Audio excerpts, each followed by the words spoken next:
అందరికీ నమస్కారం అండి.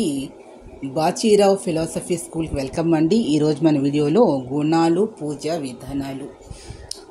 గుణాలు అనేవి 3 రకాలు ఉంటాయి. సత్వగుణము అని, రజోగుణము అని, తమో గుణము అని. దానికి అనుగుణంగానే వారి గుణాలకు అనుగుణంగా వారు సత్వ, రజో, తమో గుణ పూజా విధానాలు అనేవి ఆచరిస్తూ ఉంటారు.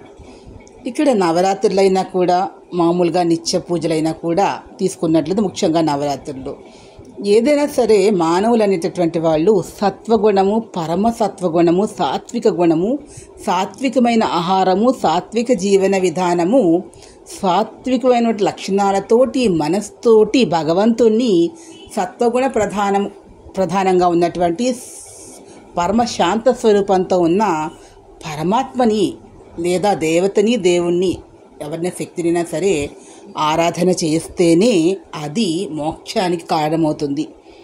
రజో తమో గుణాలతో కలిగి ఉండి ఆ గుణ ప్రధానమైనటువంటి దేవీ దేవతలని, అంటే ముఖ్యంగా దేవతలే ఉన్నారు, ఆ దేవుళ్ళు అమ్మవారే ఉంది కాబట్టి ఆ రజో తమో గుణ ప్రధానమైన ఆ దేవత ఆరాధన కనుక చేసినట్లయితే వారికి మోక్షం అనేది లభించదు. మళ్ళీ జన్మలు ఎత్తవలసినటువంటి అవసరం ఉంటుంది.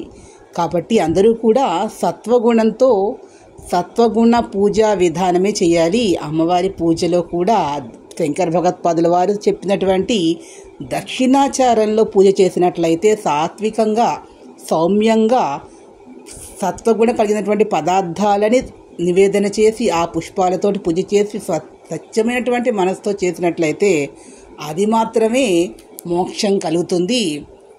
భగవంతుడు కూడా దాన్ని మాత్రమే స్వీకరిస్తాడు అని మన పెద్దవాళ్ళు కూడా చెప్పారు. మన పురాణాలు, వేదాంగాలు అన్నీ కూడా, ఉపనిషత్తులు కూడా అవే చెప్తున్నాయి. జ్ఞానంతో చేయమని చెప్పారు. కాబట్టి ఈ రజో తమో గుణం అనేది అజ్ఞానానికి మూలమైనటువంటి తమో గుణం. కాబట్టి శుద్ధ సాత్విక గుణంతో పూజ చేయడం అనేటటువంటి అన్ని విధాల ఫలితాలని ఇస్తుంది. ఈ వీడియో మీకు నచ్చినట్లయితే please subscribe my channel. Thank you to all.